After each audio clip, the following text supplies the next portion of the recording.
자, 오늘 본문 말씀 가지고 민수기 27번째 강의로 하나님의 징계와 또 다른 불순종이라는 제목을 함께 은혜를 나누겠습니다. 함께 우리 제목을 따라 하시겠습니다. 하나님의 징계와 또 다른 불순종. 네, 고맙습니다. 우리는 지난 시간부터 민수기 14장을 함께 보고의 은혜를 나누고 있습니다. 민수기 14장은 불순종한 이스라엘 백성들을 향한 하나님의 진노와 징계에 대한 말씀입니다. 그리고 우리는 지난 시간 하나님의 진노에 대해서 살펴보며 은혜를 나눴습니다. 내용인즉슨 출애굽한 이스라엘 백성 출애굽 2년 둘째 달 되던 해에 둘째 달 되던 때에 시내산을 출발해서 하나님께서 주시자고 약속하신 가나안 땅, 약속의 땅, 젖과 꿀이 흐르는 그 땅을 향해 나아갔습니다. 그리고 가데스 바데아라는 곳에 이르러서 이스라엘 백성들은 12지파의 대표들을 뽑아서 하나님께서 주시고자 했던 그 약속의 땅을 정탐하게 하였습니다. 40일간을 구석구석 살펴보고 돌아온 후에 그들이 온 회중 앞에서 보고를 하였습니다. 12명 공통된 의견은 정말 그 땅은 하나님께서 주시고자고 약속한 축복의 땅이었다. 젖과 꿀이 흐르는 정말 기름진 땅이고 사람 살기 좋은 좋은 땅이었다 라고 말을 했습니다. 하지만 여호수아와 갈렙을 제외한 10명의 정탐꾼들은 그 이후 부정적인 보고를 하였습니다. 그 땅 절대로 우리가 취할 수가 없다. 그곳의 성은 다 견고하고 크고 웅장하고, 그리고 그곳에 거하는 거류민들은 기골이 장대하고, 특별히 그곳에서 고대 거인 족속들인 아낙 자손들을 봤다. 우리는 그들과 비교해 보면 메뚜기보다도 못하다. 절대로 그 땅을 취할 수 없다라고 보고를 하자, 이 10명의 부정적인 보고는 온 회중을 그냥 절망 속에 빠뜨렸습니다. 통곡을 하게 되고 울음바다가 됐어요. 그리고 우리가 죽을 곳이 없어서 이곳까지 끌고 왔느냐 하며 주의 종 모세와 아론을 막 대적하고 하나님을 향하여 불평과 원망을 하고 급기야는 새로운 지도자를 뽑아서 우리가 다시 이집트로 돌아가자라고 반역을 말하기 시작했어요. 그러한 이스라엘 백성들의 불순종, 불신앙을 보면서 하나님은 막 화가 나셨어요. 민수기서 14장 11절 말씀에 보면 너희가 어느 때까지 나를 멸시하겠으며 너희가 그런 많은 수많은 기적을 보고도 도대체 어느 때까지 나를 믿지 않겠느냐 하면서 막 속상해 하시면서 진노하셨어요. 그리고 하나님께서 말씀하시기를 막 화가 나셨어요. 화가 나서 말씀하시기를 모세에게 말하기를 이 온 백성을 전염병을 돌게 해서 다 멸하겠다라고 말씀하셨고, 모세에게는 또 말씀하시기를 너를 통해서 너와 함께 다른 새로운 큰 민족을 이루겠다라고 말씀을 하셨어요. 큰일 났잖아요. 이스라엘 백성이 다 죽게 생겼어요. 멸망하게 생겼어요. 이러한 때 모세가 무엇을 했습니까? 하나님 앞에 중보 기도를 하기 시작해요. 이스라엘 민족 죄를 끌어안고 그들의 구원을 위해서 하나님 앞에 기도하기 시작해요. 그리고 그들의 모세의 중보 기도를 통해서 그들은 구원을 받습니다. 그들은 하나님으로부터 죄 용서를 받아요. 사함을 받아요. 그리고 우리는 이러한 모세의 중보 기도를 통해서 우리가 하나님으로부터 응답을 받는 중보 기도의 원리에 대해서 지난주에 살펴보며 은혜를 나눴습니다. 먼저 중보 기도의 원리, 첫 번째 원리 무엇이었습니까? 중보 기도하는 대상을 사랑하면서 기도해야 합니다.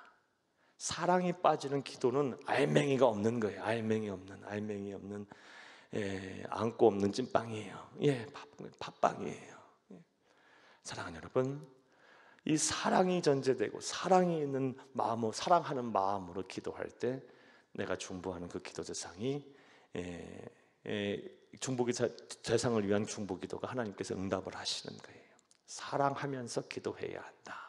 모세는 이스라엘 백성을 사랑하면서 기도했어요.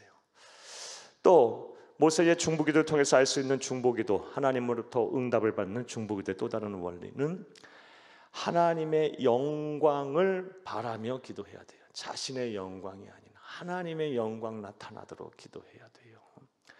모세는 하나님 앞에 이렇게 기도해요. 하나님, 나의 영광 가리고, 만약에 하나님 영광 받으셔야 하는데 만약에 하나님께서 이스라엘 민족을 멸하시게 되면 이방 사람들이 뭐라고 생각하시겠어요? 하나님께서 이스라엘 민족을 구원할 힘이 없어서 그들을 멸망시켰다 그러지 않겠습니까? 하나님 영광 받으셔야 합니다. 절대로 그렇게 하시면 안 됩니다. 자신의 영광을 드러내고 자신의 안위를 살피기보다 하나님의 영광을 위한 기도를 했어요. 우리 또한 그런 기도를 해야 돼요. 우리가 중보 기도하는 대상을 통해서 하나님 영광 받으셔야 해요. 그들의 삶의 변화를 통해서, 그들의 삶의 문제 해결을 통해서 하나님 살아계신 하나님의 영광을 만천하에 나타나게 해주시고, 부모, 형제, 자녀들이 다 예수를 믿고 구원을 받게 해주세요 하고 하나님 영광을 위해서 기도하시면 하나님께서 그 중보기도를 들으시고, 여러분의 중보기도를 들으시고 반드시 하나님께서 기도 응답을 하실 것입니다. 할렐루야. 또 모세는 자신의 뜻이 아닌 하나님의 뜻에 따라서 기도했어요. 하나님의 말씀대로 그가 기도하였다라고 하고 있어요. 자신의 뜻이 아닌 하나님의 뜻이 이루어지기를 기도해야 돼요. 기도는 내 뜻을 이루기 위해서 하는 것이 아니고 하나님의 뜻이 이루어지기 위해서 하는 거예요. 내 뜻이 하나님의 뜻이 되기를 기도해야 하는 것이고, 하나님의 뜻이 이루어지게 기도하면 하나님께서 그 기도를 속히 응답하실 거예요. 여러분, 이러한 중보기도를 통해서 여러분이 기도하는 기도가 다 응답이 되고, 또 여러분의 삶의 문제, 또 여러분 주변의 사람들의 삶의 문제들이 다 해결되기를 간절히 주의 이름으로 축복합니다. 축복합니다. 자, 지난 시간에 주된 핵심 내용이었고, 이제 오늘의 강해를 하겠습니다. 사랑하는 여러분, 지난 시간에 앞서 말씀드린 대로 불순종한 이스라엘 백성들에 대하여 하나님의 진노에 대한 말씀이었다면, 오늘 본문 말씀은 하나님의 징계에 대한 말씀이에요. 오늘 본문 말씀을 보게 되면 하나님께서 불순종한 이스라엘 백성들을 향하여 징계를 내리십니다. 징벌하세요. 벌을 내리세요. 우리가 오늘 본문 말씀을 우리가 한 절 한 절 읽어가면서 하나님이 우리에게도 주실 수 있는 말씀, 우리에게도 하실 수 있는 말씀이다 생각하며 두렵고 떨리는 말씀 마음으로 오늘 우리가 말씀을 듣고 받아야 할 줄로 믿습니다. 자, 한 절 한 절 읽어가면서 하나님께서 어떤 말씀을 하셨고 어떤 징계를 하셨는지를 보겠습니다. 먼저 26절부터 32절을 함께 읽겠습니다. 자, 출애굽한 이스라엘 백성 불순종하였을 때 하나님께서 그들에게 어떠한 징계를 내리셨을까요? 26절에서 32절을 함께 보겠습니다. 여호와께서 모세와 아론에게 말씀하여 이르시되, 나를 원망하는 이 악한 회중에게 내가 어느 때까지 참으랴? 이스라엘 자손이 나를 향하여 원망하는 바, 그 원망하는 말을 내가 들었노라. 28절, 그들에게 이르기를, 여호와의 말씀에 내 삶을 두고 맹세하노라. 너희 말이 내 귀에 들린 대로 내가 너희에게 행하리니. 29절, 너희 시체가 이 광야에 엎드려질 것이라. 너희 중에서 20세 이상으로서 계수된 자, 곧 나를 원망한 자 전부가. 30절, 여분네의 아들 갈렙과 눈의 아들 여호수아 외에는 내가 맹세하여 너희에게 살게 하리라 한 땅에 결단코 들어가지 못하리라. 너희가 사로잡히겠다고 말하던 너희의 유아들은 내가 인도하여 드리리니 그들은 너희가 싫어하던 땅을 보려니와. 32절, 너희의 시체는 이 광야에 엎드려질 것이요. 아멘. 하나님의 첫 번째 징계가 무엇입니까? 죽음이에요. 죽음. 20세 이상 계수된 자 장정만 약 60만 명이었어요. 그러니까 어르신들, 그리고 거기에다가 우리 여자들까지 포함하게 되면은 약 한 150만 명 이상 됐을 거라 봐요. 20세 이상 되는 이 많은 사람들을 하나님께서 어떻게 하시겠다는 겁니까? 광야에서 다 죽게 만들 것이다. 너희들은 결단코 내가 너희에게 주리라고 약속했던 그 땅에 들어가지 못하고 광야에서 다 죽을 것이다. 하나님께서 죽음이라는 징계를 내리셨어요. 하나님 원망과 불평을 얼마나 하나님 싫어하시고 미워하시는지를 우리 잘 알 수 있어요. 사랑하는 여러분, 또 우리는 이러한 사실을 알 수가 있습니다. 하나님 분명히 모세의 중보 기도를 통해서 그들의 죄를 사하셨어요. 온 민족을 멸망시키겠다라는 그 하나님의 뜻을 돌이키셨어요. 그 말씀 한번 볼까요? 지난 시간에 대한 말씀이에요. 14장 20절 함께 읽겠습니다. 여호와께서 이르시되 내가 네 말대로 사하노라. 아멘. 용서는 하셨어요. 하지만 분명히 알아야 될 것은 하나님은 용서하셨지만 죄에 대한 대가는 또 치러야 하는 거예요. 사랑하는 여러분, 우리가 이거 혼동하면 안 돼요. 우리가 죄를 지었으면요, 우리가 그 죄를 하나님 앞에 회개하죠. 그럼 하나님은 사랑이셔서 용서하세요. 그렇다고 해서 우리가 이 세상에서 치러야 될 대가가 사라집니까? 안 사라지죠. 감옥에도 가야 하고요. 하나님 앞에 내 죄를 끌어안고 죄를 회개하면 하나님 내 죄를 용서하시고 나를 의롭다 하세요. 죄인이지만 의롭다 하세요. 하지만 이 세상에 사는 동안 치러야 될 대가는 남아있는 거예요. 감옥에도 갈 수도 있고 피해를 입은 사람에게 보상도 해야 하는 것이고, 하나님 용서하셨다고 확신 가지고 보상도 안 하고 감옥에도 안 가도 되나요? 안 그래요. 죄에 대한 대가는 그대로 남아있는 거예요. 이게 하나님께서 이 세상을 운영하시는 공의의 법칙이에요. 사랑하는 여러분, 따라서 우리 그리스도인들은 죄는 모양이라도 버리고 죄 짓지 않도록 항상 조심하셔야 돼요. 그리고 우리가 죄를 졌으면 하나님께 회개하고 용서를 구하는 것뿐만 아니라 내가 이 세상에서 해야 할 대가를 다 치러야 돼요. 책임 있는 그리스도인의 삶이고 행동이에요. 어떤 사람은 하나님께서 용서하시다는 그 확신 가지고 그것을 의지하여, 그 큰 믿음인 것 같아요. 맞아요. 그것도 큰 믿음이죠. 하지만 그것을 전부라고 생각하면서 정작 피해를 주고 힘들고 어렵게 하는 사람들, 하나님이 용서하셨으니까 됐다라고 생각하면서 아무런 책임을 지려 하지 않는 사람들이 있어요. 그건 잘못된 신앙이에요. 잘못된 신앙이에요. 사랑하는 여러분, 하나님께서는 분명히 오늘 본 말씀을 통해서 우리에게 보여주고 계세요. 하나님 죄를 용서하실지라도 그에 따라오는 죄의 대가는 치러야 하는 거예요. 그러므로 우리가 이런 대가를 생각한다면, 사망, 죽음이라는 대가였어요. 이런 것을 생각한다면 우리가 늘 하나님 말씀 안에 거하며 거룩한 백성, 하나님의 뜻을 순종하는 그런 백성 사에게 노력해야 할 줄로 믿습니다. 믿습니다. 첫 번째, 그들이 받게 되는 징계, 징벌은 20세 이상 되는 사람으로, 출애굽한 사람들 중에 20세 이상 된 사람으로 하나님 앞에 불순종하고 원망했던 사람 모두는 다 광야에서 죽게 될 것이다. 단 두 사람 빼고 여호수아와 갈렙을 제외하고 모든 사람들, 20세 이상 된 사람들은 다 광야에서 죽게 될 것이다 라는 것이 하나님께서 그들에게 내린 징계였어요. 자, 또 다른 징계의 말씀을 보겠습니다. 이번에는 33절에서 35절을 함께 읽겠습니다. 우리 읽기만 해도 어려운 말씀이 아니라서 쭉쭉 보겠습니다.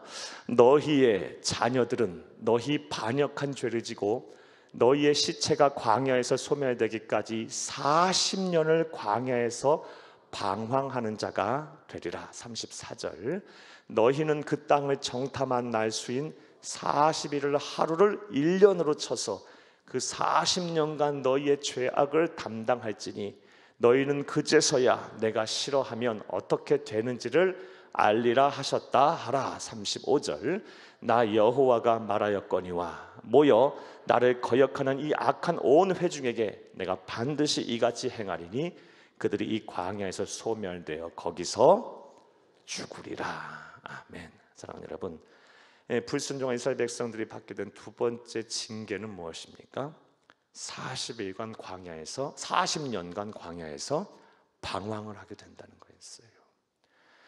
그들이 12 정탐꾼을 뽑아서 40일간을 팔레스타인 반도, 하나님의 땅 주신 가나안 땅을 정탐하게 했는데 그 40일을 하루를 1년으로 계산해서 40년간을 광야에서 방황을 하게 될 것이다 라고 하나님께서 말씀하셨어요. 자, 그런데 그 40년간 광야에서 방황하는 사람들은 대체로 누구일까요? 불순종하고 원망했던 사람들일까요? 그 사람들은 광야에서 그렇게 방황하다 죽겠죠. 예. 끝까지 그 40년 광야의 시련과 연단을 겪어야 하는 사람들은 누구예요? 그들의 자녀들, 그들의 후손들. 부모 세대가 거역한 죄로 인해서 누가 고통을 받아요? 자녀와 후손들이 받는 거예요. 우리가 이것도 놓치지 말아야 할 하나님이 오늘에게 우리에게 주시는 영적 교훈이에요. 우리가 하나님 앞에 신앙생활을 잘 해야 돼요. 우리가 하나님의 말씀대로 살아야 돼요. 자칫 우리의 불순종과 우리의 죄악으로 인해서 누가 고생해요? 우리의 자녀들과 후손들이 그 피해를 보는 거예요. 만약에 이 부모 세대들이, 출애굽 1세대들이 하나님 말씀에 순종해서 그 믿음을 가지고 그 땅을 취하리라 여호수아와 갈렙처럼 그 마음을 가지고 믿음을 가지고 나아갔다면 1세대들의 이 후손들이 2세대, 3세대들이 그 고통 안 당했을 거예요. 광야 40년의 시련을 안 당했을 거예요. 사랑하는 여러분, 저와 여러분이 이 세상을 어떻게 살아야 하는지 잘 오늘 우리에게 말씀해 주고 계세요. 신명기 5장 9절 말씀에 보면 이런 말씀이 있어요. 하나님 여호와는 질투하는 하나님이신즉 나를 미워하는 자를 죄를 갚되 아버지로부터 아들까지 3, 4대에 이르러서 그 죄를 갚겠다고 말씀하세요. 나를 미워하는 자는 아버지부터 시작해서 아들에 이르기까지 3, 4대에 이르기까지 그 죄를 내가 찾겠다고 말씀하세요. 사랑하는 여러분, 우리의 불순종과 우리의 불신앙으로 인해서 우리의 자녀들과 우리의 후손들까지 그 벌을 받는다면 하나님 앞에 우리가 어떻게 서겠어요? 설령 우리가 우리의 죄를 용서받고 하나님 나라인 천국에 가서 우리 천국에 가서 이 세상에 사는 우리의 자녀들과 후손들을 보고 우리가 그들을 위해서 기도해야 할 텐데 우리가 어떤 마음으로 그들을 볼 수 있겠어요? 여러분 신앙생활 잘 하시기 바랍니다. 여러분 통해서 오히려 여러분의 자녀들과 후손들이 복을 받아야지, 여러분 통해서 여러분의 자녀들과 후손들이 하나님으로부터 징계를 받아서는 되겠습니까? 절대로 안 되는 거예요. 성경을 보면 이거와는 정반대의 경우, 말씀드렸다시피 부모의 신앙으로 인해서 자손만대 복을 받은 경우도 정말 많아요. 몇 사람 뽑아볼까요? 아브라함의 믿음을 통해서 그때 대손 이삭과 야곱과 요셉에 이르기까지 또 그대 후세대에 이르기까지 계속 복을 받아요. 우리가 창세기의 말씀을 보게 되면요, 이삭도 엉터리야. 어떻게 보면 야곱도 엉터리죠. 뭐 말할 것도 없죠. 사랑하는 여러분, 그럼에도 불구하고 하나님께서 왜 그들의 편에 항상 서셔요? 그들이 무슨 성인군자처럼 살았나요? 아니요. 이삭도 여러분 하나님의 말씀에 불순종해서 그 믿음 없어서 어디로 가려고 그랬어요? 흉년이 들 때 그랄 땅으로 가려고 그랬어요. 이주하려고 그랬어요. 그 땅에 거하라고 계속 있으라고 했는데 그곳에 가서 또 뭐 했어요? 똑같은 아버지하고 했던 똑같은 짓 하려고 그랬잖아요. 자신의 아내를 아내라고 부르지 않고 누이라고 해서 빼앗길 뻔했잖아요. 사랑하는 여러분, 거짓말을 그냥 밥 먹듯이 하는 사람 중에 하나야. 그 사람 또 하나. 뭐 야곱 말할 것도 없죠. 야곱이란 뜻이 간사한 자, 간교한 자, 거짓말하는 자, 사기꾼이란 뜻인데 그의 행보를 보면 그렇게 정말 우리가 하나님의 극적인 은혜의 개입 그리고 그의 회심 이후에 변화된 삶을 제외하고는 그렇게 인간적으로 볼 때 매력적인 그런 우리가 본받을 만한 삶을 살았다고 볼 수는 없어요. 그럼에도 불구하고 하나님은 항상 이삭의 편이었고 야곱의 편이셨어요. 철저하게. 왜 그래요? 아브라함의 신앙을 보고 그 말씀이 계속 창세기에 나와요. 아브라함의 믿음을 보고. 또 다윗도 마찬가지예요. 사랑하는 여러분, 다윗의 믿음, 다윗의 신앙 때문에 사랑하는 여러분, 솔로몬이 그 복을 받은 것이고, 이 유다 왕국의 수많은 열왕들 하나같이 어떻게 보게 되면요, 물론 하나님을 잘 섬기는 왕들도 있었지만 대체로 그렇지 않았어요. 그럼에도 불구하고 그들의 왕권을 계속 하나님께서 지키시고 보호하셨어요. 그 반대로 북왕국 이스라엘은 난리법석이었어요. 수도 없이 쿠데타가 일어나고요, 유다 왕국보다 200년 앞서 멸망하고요, 그리고 역사 속에서 지금 완전히 사라져 버렸잖아요. 하지만 다윗, 아버지 다윗, 이 믿음의 조상 다윗의 신앙인 거로 하나님께서 번번이 그 신앙 믿음을 보고 참고 계세요. 우리가 그런 믿음의 조상들이 다 되어야 할 줄로 믿습니다. 저와 여러분이 그렇게 살아야 돼요.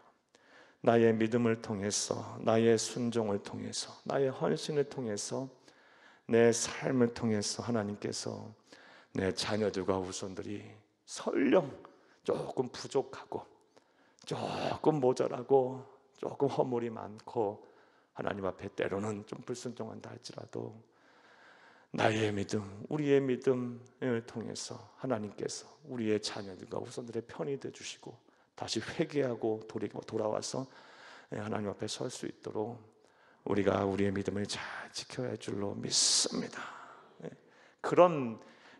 우리가 그런 사명감을 갖고 여러분 신앙생활을 앞으로 하세요. 하나님의 나라 가는 그날까지 나는 부족하지만 그래도 내 믿음 잘 지키면 하나님께서 내 믿음을 보시고 지금 당장 내 자녀들, 내 아들, 딸들이 하나님 앞에 온전하게 헌신하지 못한다 할지라도 하나님께서 내 믿음 보시고 언젠가 때가 되면 그들도 나보다 더 하나님께서 귀히 쓰시고 더 큰 복을 주시고 나보다 더 하나님을 잘 섬기는 축복의 세대가 되게 할 것이다 라는 믿음을 갖고 여러분 신앙생활 하시기를 간절히 주의 이름으로 축복합니다. 축복합니다. 축복합니다. 두 번째, 그들이 받은 출애굽한 이스라엘 백성들이 불순종한 것으로 인하여 받은 징계는요 40년간 광야에서 방황을 하는 거였어요. 자, 그렇다면 왜 하나님께서는 40년간 그들을 광야에서 방황하게 하셨을까요? 여러 가지 말씀이 있을 수 있겠지만 찾을 수 있겠지만 오늘 본문에서도 그 답이 나올 수 있어요. 찾아볼 수 있어요. 본문을 잘 검토해 보면 그 답을 우리가 얻을 수가 있습니다. 먼저 34절을 함께 보겠습니다. 너희는 그 땅을 정탐한 날 수인 40일의 하루를 1년으로 쳐서 그 40년간 너희의 죄악을 담당할지니 너희는 그제서야 내가 싫어하면 어떻게 되는지를 알리라 하셨다 하라.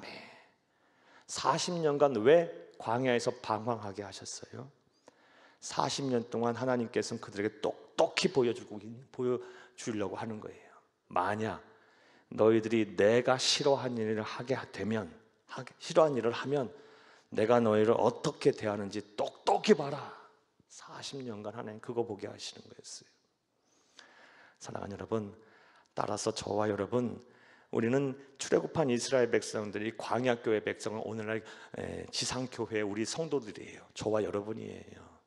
우리들이 이 출애굽한 이스라엘 백성 광야 40년간 하나님으로부터 시험과 연단을 받은 이 이스라엘 백성들 우리의 삶의 본으로 삼아야 돼요. 반면교사를 삼고 우리 또한 하나님께서 말씀하신 이 말씀 우리에게 주신 말씀이라고 생각하며 겸허하게 받아들여야 돼요. 하나님이 싫어하시는 일을 행할 때 하나님이 우리에게 어떻게 징계를 하시는지 우리의 인생을 통해서 하나님 보게 하시면 어떻게 돼요? 안 돼요. 그렇게 이런 일이 일어나면 안 되지.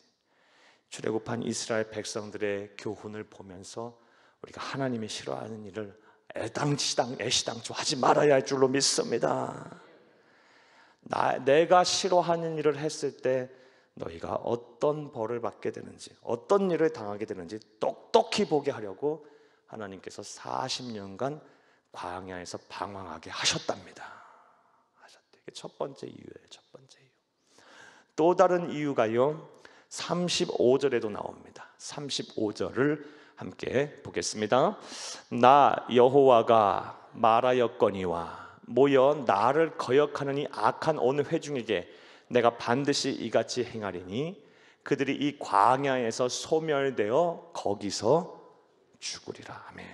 한 사람도 안 남기고 불평하고 원망했던 20세 이상의 사람들은 전부 다 소멸시키려고, 세대 교체를 완전히 시켜버리려고, 너희들은 안 된다, 너희들은 하고 난 일 안 하겠다, 완전히 소멸시키려고 40년간 광야에서 방황하게 하신 거예요.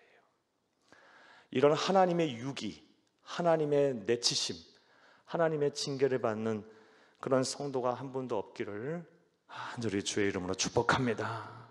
우리 세안교회에 속한 이 신앙의 공동체, 우리 교회에 속한 모든 성도들 단 한 사람도 이 하나님의 징계를 받아 이 신앙생활한 인생의 여정 속에 하나님의 복을 받는, 하나님의 인도하심과 함께하심 속에서, 하나님의 은혜 속에 사는 성도들이 돼야지, 하나님께서 소멸시키기 위해서, 하나님에서 내치시기 위해서 존재하는 삶 된다면, 그런 인생을 산다면 무슨 낙이 있고 무슨 소망이 있겠어요.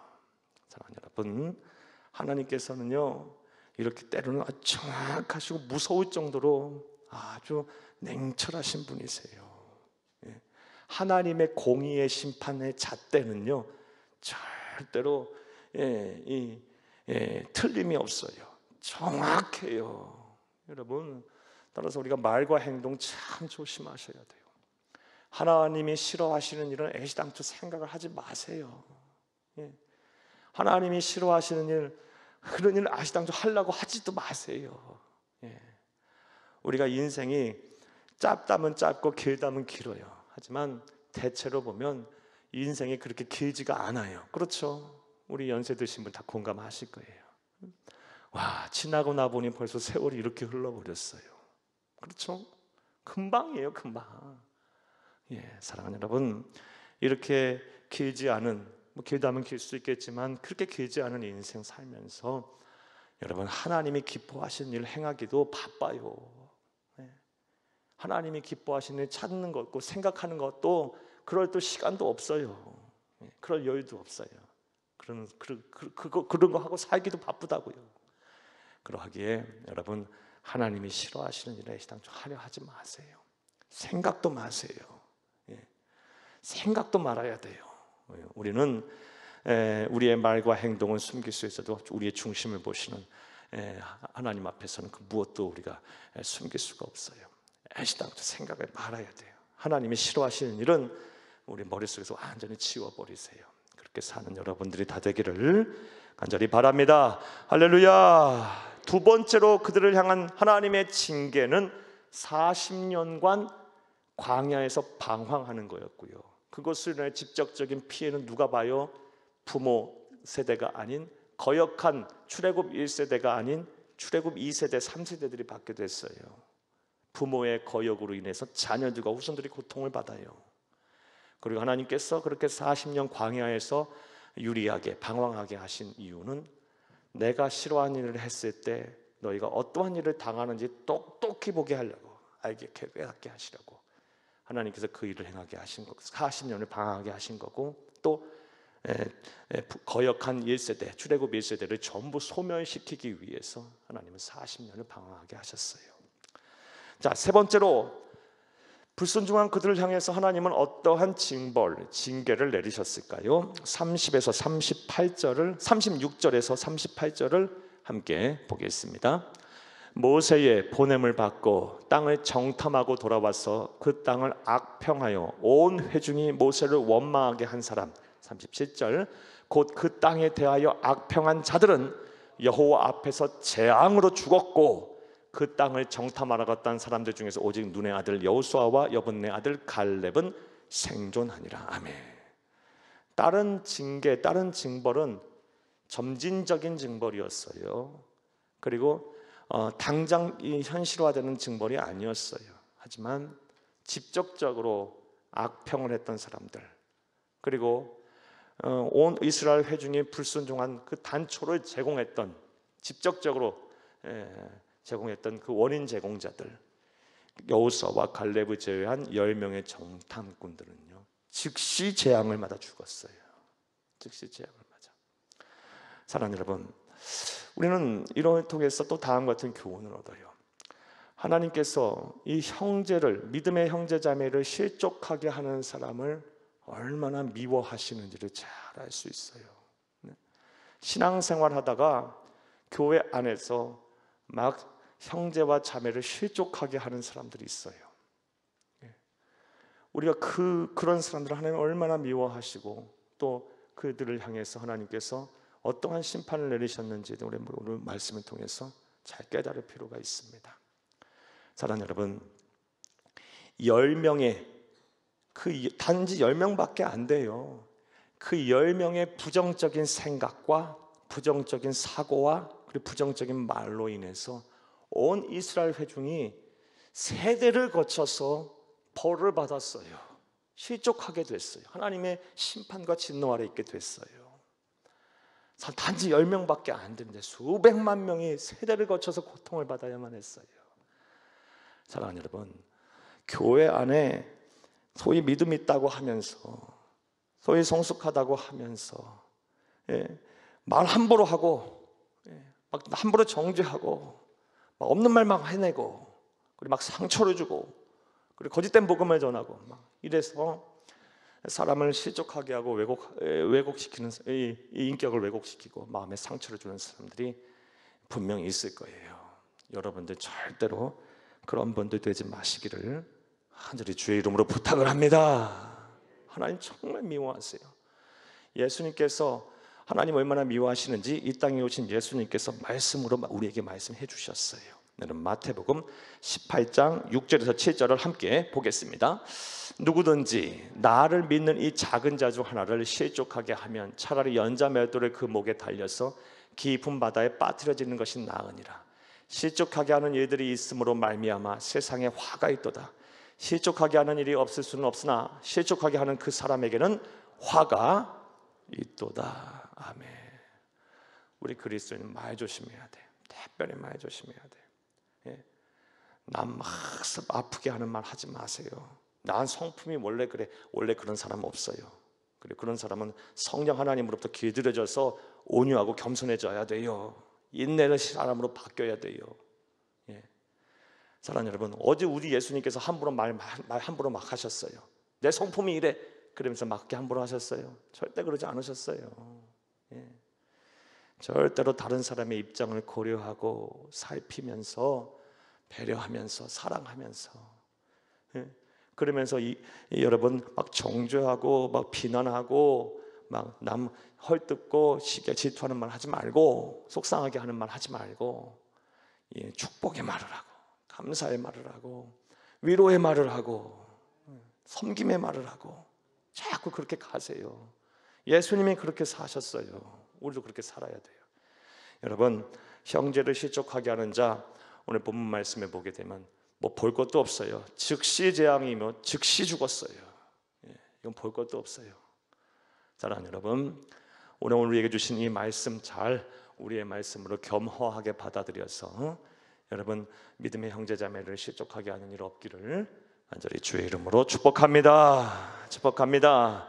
오늘 본문 14장 26절에서 38절까지의 말씀은 불순종한 이스라엘 백성들을 향한 하나님의 징계, 징벌에 대한 말씀이었어요. 자, 이 말씀이 누구의 입을 통해 선포됐습니까? 모세의 입을 통해서 선포가 됐어요. 자, 그러자 이 말을 들은 이스라엘 백성들이 어떻게 이제 행동을 했을까요? 그 내용이 바로 본문 39절에서 45절까지의 말씀입니다. 우리 39절에서 45절의 이제 말씀을 보겠는데요. 크게 두 가지의 행동을 합니다. 첫 번째 행동은 때늦은 후회를 해요. 우리 39절을 함께 보겠습니다. 모세가 이 말로 이스라엘 모든 자손에게 알림에 백성이 크게 슬퍼하여. 아멘. 슬퍼한 것이 회개한 것일까요? 후회한 것일까요? 후회했어요. 회개를 했다면 하나님께서 뜻을 또 돌이키고 용서해 줄 수도 있어요. 하지만 그들은 회개를 하지 아니하고 때늦게 후회를 해요. 후회. 사랑하는 여러분, 이사야서 1장 18절 말씀에 보면 우리가 서로 변론하자. 너희 죄가 주홍 같을지라도 눈과 같이 여질 것이요 진홍같이 붉을지라도 양털같이 시리라. 이게 되리라 말씀하셨어요. 오라 우리가 서로 변론하자. 함께 이야기하자. 너 나 옆에 나와서 너의 죄를 고해라. 회개하라. 그리하면 죄가 주홍같이 붉을지라도 눈과 같이 식어질 것이고 진홍같이 붉을지라도 양털같이 되게 하신다 그랬어요. 우리 예수님도 말씀하셨어요. 마태복음 18장 22절 말씀에 보면 용서를 하되 70번에 7번씩 용서를 하라 그랬어요. 우리 하나님 아버지의 마음인 거예요. 그게 만약에 이 하나님께서 징계하시고 징벌을 하시겠다는 이 말씀을 모세의 입을 통해서 선포됐을 때 그들이 앞서 우리가 이 14장에 13장에서 이 모세와 아론이 행한 행동처럼 또 여호수아와 갈렙이 행한 행동처럼 자신들의 옷을 찢고 하나님 여호와 앞에 엎드려서 통회하고 자복하고 하나님의 이 선하신 뜻을 구했다면 뜻을 돌이키실 수도 있었을 거예요. 근데 그렇게 안 해. 통곡하고 말아. 후회하고 말아. 후회와 회개를 구분하세요. 오늘날 그리스도인들이 이 후회와 회개를 구분 안 해요. 후회하고 나서 회개했다 그래. 그러니 하나님의 뜻이 선한 뜻이 안 나타나는 거예요. 후회와 회개는 구분을 해야 돼요. 성경에 보게 되면 이 회개하지 않고 후회만 해서 하나님으로부터 벌을 받은 사람, 하나님으로부터 버림을 받은 사람인 대표적인 사람 한 사람 소개하면 바로 이삭의 아들 에서입니다. 에서. 히브리서 기자는 에서에 대해서 다음과 같이 말하고 있어요. 히브리서 12장 16절에서 17절을 함께 보겠습니다. 음행하는 자와 혹 한 그릇 음식을 위하여 장자의 명분을 판 에서와 같이 망령된 자가 없도록 살피라. 너희가 아는 바와 같이 그가 그 후에 축복을 이어받으려고 눈물을 흘리며 구하되 버림바가 되어 회개할 기회를 얻지 못하였느니라. 아멘. 진정한 회개는 안 하고 그저 축복을 이어받으려고 눈물을 흘리며 구하기만 했대. 후회만 한 거야. 후회만. 하나님 모르실까? 정확히 알죠. 하나님은 진정한 회개 위에 하나님의 선한 뜻을 보이시는 거예요. 뜻을 돌이키더라도 진정한 회개 위에 하나님 역사하시는 거지. 그저 축복을 받으려고 눈물을 흘리며 통곡하는 거, 거기 수준에 머물면 안 되는 거예요. 죄를 범했으면. 다른 여러분, 그다음에 이제 진정한 회개란 무엇인가의 답이 우리가 또 얻어야 되겠죠. 진정한 회개란 무엇인가? 여러분, 이 신약 성경에서 회개를라는 말이 참 많이 나와요. 뭐 200여 번 나온다 그래요. 나오는데 대표적인 이 헬라어 단어가 회개를 뜻하는 헬라어 단어가 메타노이어예요. 메타노이어. 이 단어는 참 중요한 단어예요. 이 뜻을 정확히 알아야 돼요. 메타노이어라는 정의 정확한 뜻은 가던 길을 멈추고 돌아서서 반대 방향으로 걷다예요. 가던 길을 멈춰요. 그리고 휙 돌아서서 반대 방향으로 걷다예요. 이게 회개예요. 이게 회개. 즉 회개는요, 삶의 변화가 동반돼야 되는 거예요. 내가 지은 잘못을 하나님 앞에 눈물을 흘리며 통해 자복했으면 이제는 그런 삶을 살지 말아야 하는 거예요. 완전히 변화된 삶을 살아야 되는 거예요.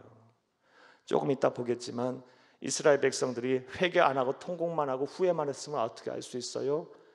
반복해서 또 그들이 불순종을 또 해요. 여러분, 불순종 때문에 하나님부터 징계를 받고 징벌을 받았으면 메타노이아 해야죠. 가던 길을 멈추고 통해 자복한 뒤에 다시는 불순종을 하지 말아야죠. 똑같은 불순종을 해요. 회개를 안 한 거야. 사랑 여러분, 후회를 하지 말고 진정한 회개를 하시기를, 죄를 범했으면 그렇게 하시기를 간절히 주의 이름으로 부탁합니다. 성경에 보면 진정한 회개를 통해서 하나님부터 제3의 기회를 얻고 다시 하나님부터 크게 쓰임받은 사람들의 스토리가 참 많죠. 한 사람 여러분 소개하면, 구약의 한 사람, 신약의 한 사람 소개해 볼까요? 구약의 대표적인 사람 역시 다윗이죠. 다윗, 파렴치한 아주 범죄자예요. 여러분 강제로 유부녀를 성추행했어요. 성추행 아니 성범죄, 강간을 했어요. 그래서 임신을 시켰어요. 그리고 자신의 충직한 부하의 아내였어요. 자신의 충직한 부하의 아내였기에 완전 범죄를 꾸미려고 여러분 어떻게 합니까? 이 자신의 충직한 아내의 충직한 부하를 어떻게 해요? 전장에 가장 선봉에 서게 해서 자기가 선봉에 서야 하는지도 모르고 갔어요. 요압 장군, 군대 장관 요압 장군에게 몰래 편지 보내서 선봉에서 죽게 하라고 했으니까요. 아주 못됐어요. 죄질이 나빠요. 그 우리아라는 다윗의 신하는요, 그냥 자신이 맡겨준 사명만 열심히 감당한 거예요. 충성스럽게. 다윗이 그 뒤에서 다 간교한 계략을 꾸미고 살인을 교사하고 저지르고. 사랑하는 여러분, 그런 죄를 저질러요. 가정도 파괴했고 살인죄도 지고 살인 교사도 했고 강간도 했고, 이거 아주 죄질이 나쁘잖아요. 그런데 그가 어떻게 하나님 앞에 그 이후에 행동을 합니까? 물론 그 일로 인해서 임신한 바세바가 임신한 그 아들이 죽게 되죠. 뭐 그런 슬픔도 있고 하지만 이 시편의 말씀을 보게 되면 다윗이 우리아의 아내 바세바를 범한 후 그것을 인해 책망을 받은 이후에 나단 선지자에게 책망을 받게 되자 그가 고통 중에 참회한 시가 한두 편이 아니에요. 여러 번 나와요. 그 중에서 한 편 여러분 보게 되면 시편 6편 말씀이 그런 말씀이에요. 고통의 참회 시예요. 시편 6편 6절 말씀에 보면 내가 탄식함으로 피곤하여 밤마다 눈물로 내 침상을 띄우며 내 요를 적시나이다. 뭐 시적 표현이긴 해요. 하지만 얼마나 회개하고 얼마나 통하고 부르짖었고 하나님 앞에 자신의 죄를 회개하고 돌이키려 했으면 여러분 눈물을 얼마나 흘렸으면 침상을 눈물로 띄웁니까? 그리고 요를 적시나이다. 그리고 다시는 그런 삶을 살지 않으려고 철저한 완전 변화된 삶을 살게 돼요. 그러니까 내 마음에 합한 자라는 소리를 듣죠. 신약의 말씀에 보면 대표적인 사람 한 사람 뽑게 되면 베드로가 그렇죠. 베드로 우리가 잘 알다시피 아주 성질머리가 아주 못됐어요. 그 사람도 그냥 혈기 부리고 그리고 막 아주 하나님 앞에서 아주 인정받으려고 뭐 거기까지는 좋아요. 하지만 막 아주 교만된 행동을 하죠. 예수님께서 붙잡히시기 바로 전날 밤에 이 말씀을 하세요. 겟세마네 동산에 가는 여정에서 말씀을 하십니다. 네가 다구기 전 나를 3번 부인하리라. 절대로 그런 일 없어요. 다른 사람 다 그런다 할지라도 나는 주님을 떠나지 않겠다 그랬어요. 어떻게 돼요? 결정적인 순간에 제일 먼저 도망가요. 제일 먼저 하나님 3번이라고 하나님 부인하죠. 그리고 닭이 울었을 때, 새벽닭이 울었을 때 그 하나님의 말씀, 그 예수님의 말씀이 떠올라서 통곡을 하며 울고 회복해갖고 자복하고 나서 그의 이후의 삶을 보세요. 얼마나 겸손한지. 베드로 전서의 말씀은요, 겸손하라예요. 겸손하라. 베드로 전후서는 고난, 1세기 아주 고난을 당하는, 핍박을 당하는, 핍박 중에 한 핍박의 한가운데 있는 이 성도들을 향해서 지금 당하는 고난을 어떻게 이겨내야 할 것인가, 어떻게 이 고난 속에서 믿음을 지켜야 할 것인가에 대해서 이 베드로 사도가 성령의 감동을 받아 그들을 위로하기 위해서, 그들을 권면하기 위해 쓴 하나님의 말씀이거든요. 그런데 그 중에 핵심이 뭐냐면 겸손하라는 거예요. 겸손하라. 우리 주 예수 그리스도의 마음을 배워라. 겸손함으로 참고 견뎌라.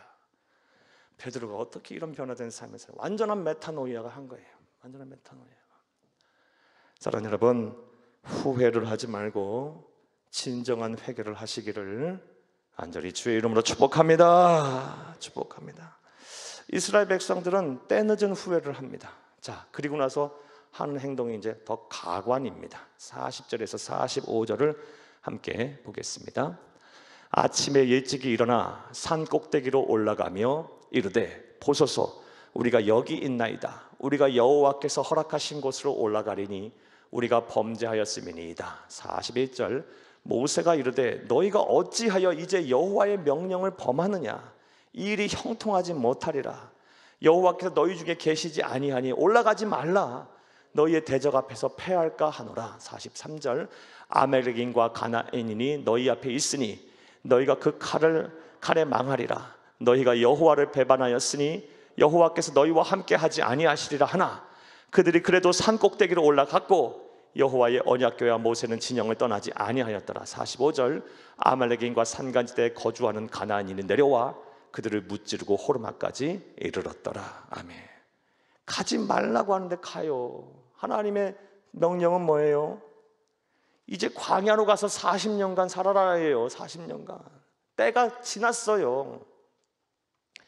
올라가라 할 때는, 땅을 치워라 할 때는 가지 않고 불순종하더니 때 늦은 후회를 하고 이제 가서 이제 뭔가 아쉬운 거예요. 그래서 뭐 해요? 가지 말라고 하는 그것도 애써 올라가요. 어떤 목사님은 이러한 이스라엘 백성들의 신앙을 가리켜서 소 잃고 외양간 고치는 뒷북신앙이라고 표현했더라고요. 근데 우리의 모습이 이래. 소 잃고 외양간 고치는 뒷북신앙인들이 얼마나 많은지 몰라. 사랑하는 여러분, 여러분의 신앙을 한번 점검해 보세요. 여러분, 하나님이 순종하라고 할 땐 순종 안 하다가 한번 얻어맞고 나서 때는 회개도 안 하고 후회하고 나서 어찌어찌해서 하나님의 뜻과는 전혀 상관없는 그런 일을 행하고 계시지는 않으십니까? 소 잃고 외양간 고치는 뒷북신앙인들이 되지 마시고 하나님이 말씀하셨을 때 그 명령에 순종하는 귀하고 복된 참된 믿음의 성도들이 되시기를 간절히 주의 이름으로 축복합니다. 축복합니다.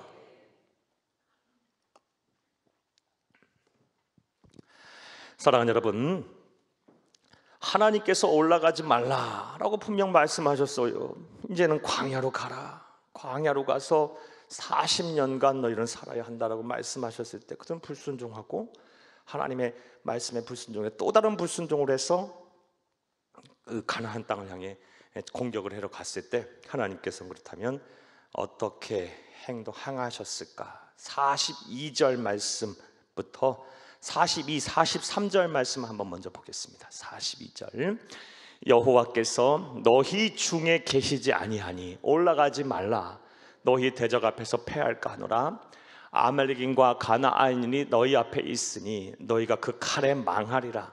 너희가 여호와를 배반하였으니 여호와께서 너희와 함께 하지 아니하시리라 하나. 아멘. 사랑하는 여러분, 순종하는 자 앞에서는 하나님이 함께 하세요. 그런데 불순종하는 자 앞에서는 하나님이 함께 하지 아니하십니다. 하나님이 함께 하지 아니하심으로, 너희와 함께 계시지 아니하심으로, 이런 말씀을 계속하고 있어요. 똑같은 사건에 대한 기록, 물론 이제 40년 후에 모세가 이스라엘 백성들 행한 설교에서도 이 얘기를 언급하거든요. 신명기 말씀이 그래요. 신명기는 가나안 정복 전쟁을 다 이제 진짜 앞에 두고 40년간의 모든 광야의 훈련을 받고 나서 이제 정말 또 앞에 두고 똑같은 현장에서 모세가 이스라엘 백성들에게 행한 설교예요.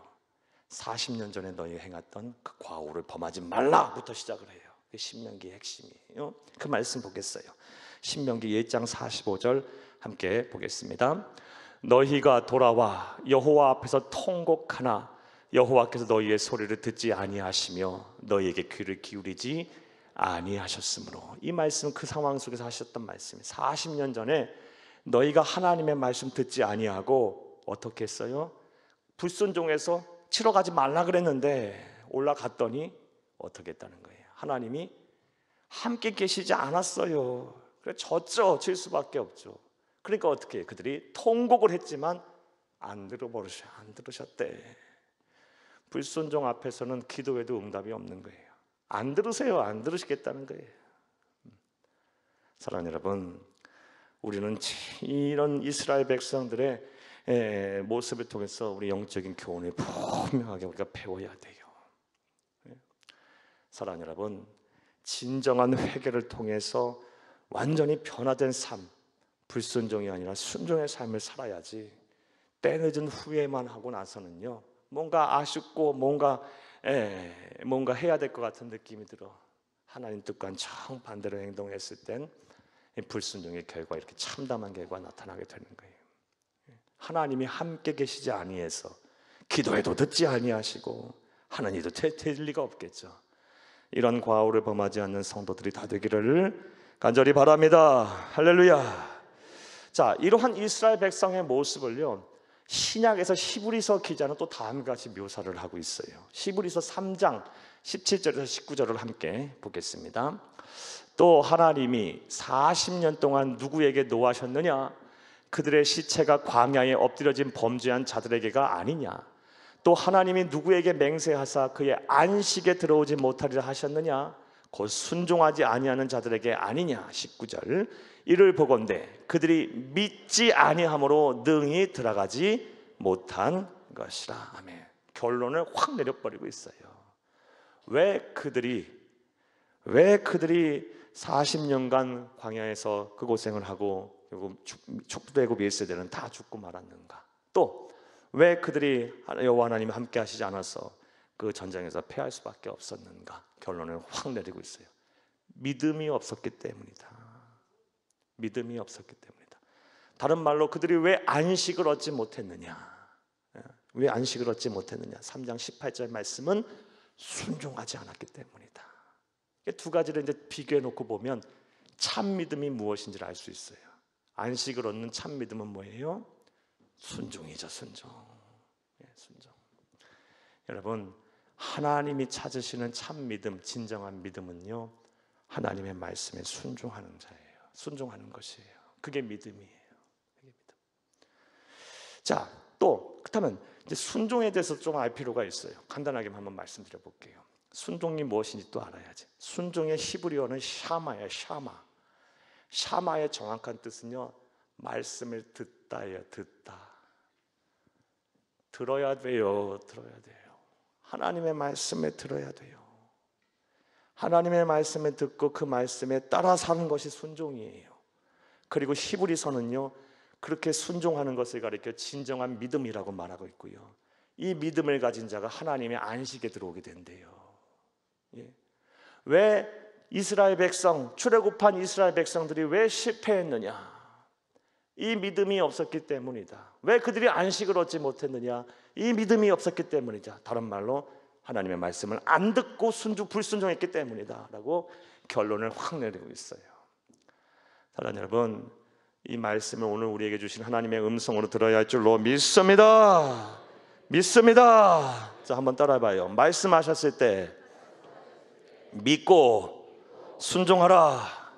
오늘 우리에게 주신 하나님의 음성이에요. 한번 따라합시다. 말씀하셨을 때 믿고 순종하라. 이게 하나님 우리를 안식으로 이끄는, 하나님이 함께 하시는, 하나님 우리에게 참된 평화 안식을 주시는 우리 진정한 하나님의 뜻이고 의도임을 믿으시기를 간절히 주의 이름으로 축복을 합니다. 자, 이제 말씀을 맺겠습니다. 사랑하는 여러분, 오늘은 참 무거운 말씀을 우리가 들었어요. 출애굽한 이스라엘 백성들은, 광야교회의 성도들은 오늘날 우리 지상의 교회에 예수 오실 때까지 이상에 존재하는 모든 지상교회의 성도들을 예표해요. 상징해요. 하나님께서는 이 광야교회 이스라엘 백성들의 모습을 통해서 우리에게 많은 교훈을 주고 있어요. 그래서 성경을 우리에게 주신 거예요. 이들의 모습을 보면서, 이들의 행동을 보면서, 또 하나님이 이들의 모습과 행동을 통해서 어떻게 일하셨는가를 보면서 반면교사 삼고 너희는 그렇게 살지 말라라는 거예요. 사랑하는 여러분, 하나님은요, 불순종하는 자와 절대로 함께하지 않으세요. 불순종에 따른 하나님의 징계가 반드시 있어요. 이스라엘 백성들 그 불순종을 인하여 죽음을 당했고 40년간 광야에서 방황을 했고요, 40년간 그 광야에서 방황함으로 인해서 부모의 거역으로 인해서 자녀들과 후손들이 함께 고통을 당했고요, 그리고 직접적으로 형제를 실족하게 한 자는 즉시 처분받아 재앙을 받아 죽었고요. 그들은 그러한 상황 속에서 그런 말씀이 선포됐을 때 하나님 앞에 회개했으면, 진정한 회개했으면, 메타노이아에 이르렀으면 하나님 뜻을 돌이키시고 또 다른 복을, 기회를 주시고 제3의 기, 3의 기회를 주셨을 텐데 그들은 후회는 했을지언정 진정한 회개는 하지 않아 또 다른 불순종의 모습으로 나타났을 때 하나님이 주시는 안식에 더 거할 수가 없었어요. 패배했고, 그리고 하나님께서는 그들의 통곡조차도 듣지 않으셨어요.